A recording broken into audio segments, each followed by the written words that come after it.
and welcome. You're watching Head to Head. I'm Antonina Antosha with UATV. The National Securities and Stock Market Commission publicized the draft law called on mandatory funded pension provision, which introduces the second pillar of pension system in Ukraine. The draft law completes the existing consolidated pension scheme by the new one, where every employed citizen will make payments on his personal pension account. To talk more about this, we're joined in the studio today by Oleksandr Panchenko. He's a commissioner at the National Securities and Stock Market Commission. Hello, and thank you for joining us. Okay. So let's talk about these novelties and the draft law on pension. How is it going to change the existing scheme that is already operating in Ukraine? Current pension system present the situation when we are paying money to subsidize our current pensioners. We will not receive this money. This money is spending right now. If you're talking about an accumulative system, this money will accumulate on our personal account. This personal account will use for each person individually when the retirement will come.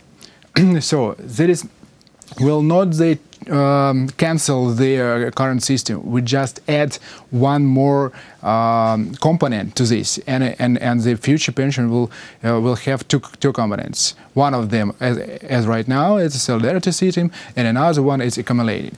So it's not just another opportunity for a Ukrainian citizen to choose. It's going to be a combined system? Absolutely. It would be a combined system. And even, let's say, for the state-owned enterprises?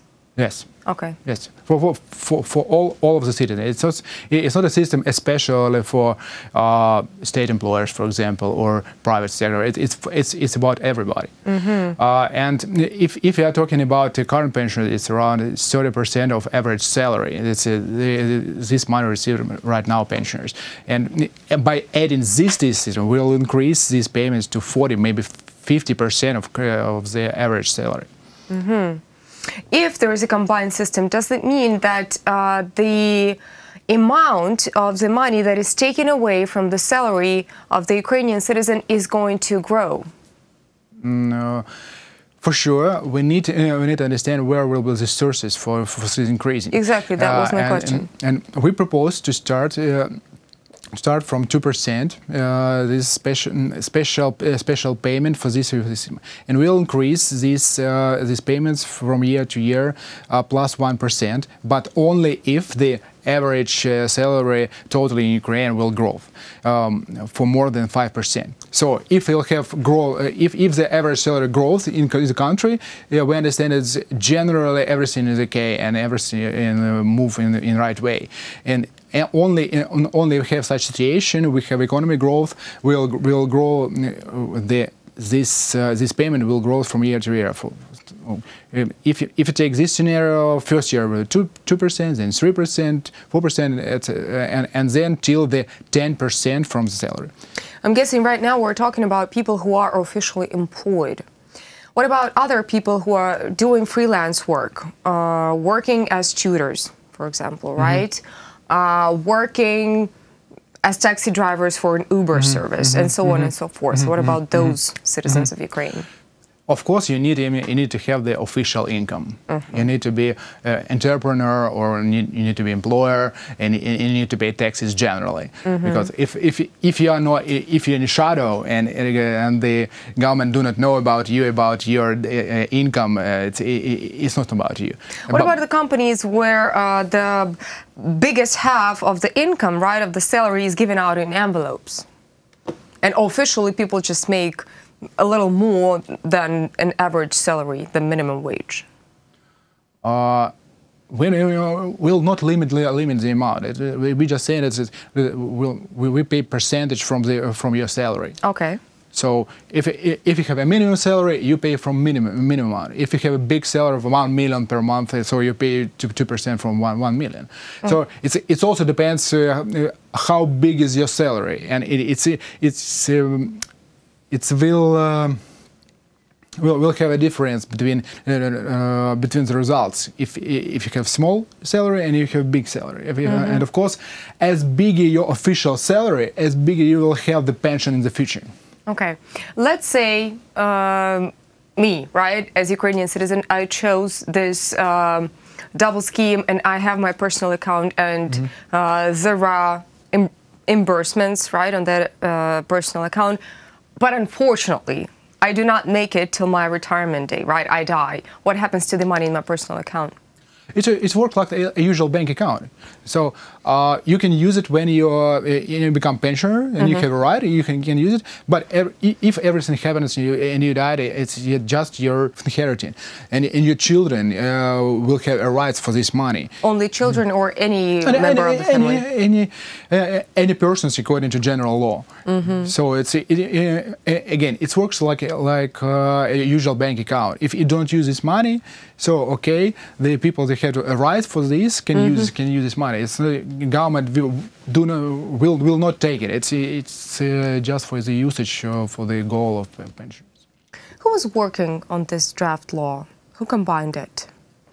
The main driver is the National Commission of Stock Market, but also we had big work with Ministry of Social Policy. We received big consultations from the World Bank, from the European Bank of Reconstruction and Development. So we had a big team around it and a lot of participants who add value from different kind of views on this law. We also worked with Pension Fund of Ukraine to more deeply understand how it works now and what kind of possibility we have to build it in the future, because we need to build a huge IT system inside of the pension fund. They need to calculate all of these accounts. We also worked with the National Bank of Ukraine, also with the Guarantee Fund, Ministry of Finance. So it was a big group people who were involved. Well, I have a statement here by Timur Kramayev, who is the chairman of NSSMC, and here's what he had to say. In 10-15 years, we will all face the fact that the existing solidarity pension system will not satisfy even the minimum requirements for the standard of living of the pensioner. It is now far from perfect, but with the deterioration of the demographic situation and the existing budgetary burden, debt and social over time, a solidarity system will only be able to protect future pensioners from impoverishment. Now, was this the ruling statement that actually drove all those people to work on the draft law that right now is being represented? That is a general demographic situation in the whole of Europe, that the quantity of pensioners grow from year to year. And the quantity of employers is coming down from year to year. And if you're talking the situation right now, we have the coefficient 1-to-1 between pensioners and employers. But if you look into the future, this coefficient will be growth. So this money that solidarity system accumulate now will not be enough for the future. That's why the deficit of pension fund in Ukraine grows from year to year. And we understand that the solidarity system is not enough. It's not enough to provide the citizens with the level of pensions that they could live and do not feel that they do not have enough money just to buy food and for other spendings. And that's why in all of the countries that they add to the cumulative system, to solidarity system, they add the cumulative system. And only when these two components work together, we'll receive the good level of future pension. The statistics you've just voiced, is this another reason for the retirement age to be risen again? For sure, it's a question for Minister of Social Policy to what they're going to do with retirement age. But still, if you are working with pensioners, I mean, there is a difference if you become a pensioner at 50 and at 65, right? So would you say that this is a fair practice? The fair practice, again, not in Ukraine, but in other countries. It's the people lives more. And if you compare 10 or 12 years ago, the quantity of years increased from this time. There's a lot of reasons for this. It's medical, also, etc. So all the countries thinks about it. They need to increase the retirement age. It's happened in every country. Okay, of course people don't like it. They expect that, okay, I have 60 years and I need to go to retirement, and I don't care about all other things. But then they spend 20, maybe 25 years on retirement, and that is a global trend. That retirement age increase in all the countries, and that is a decision of Ministry of Social Policy. Will they increase or not, or they will find any other decisions, etc. This component of cumulative pensions will help them to provide pensioners with a good level of income, but that is not only one decision. This should be a complex decisions around the matter. If a Ukrainian citizen reaches the retirement age and is using this accumulative pension system, and yet and still decides to keep working, does this person get a chance to start getting money out of the personalized bank account? For sure.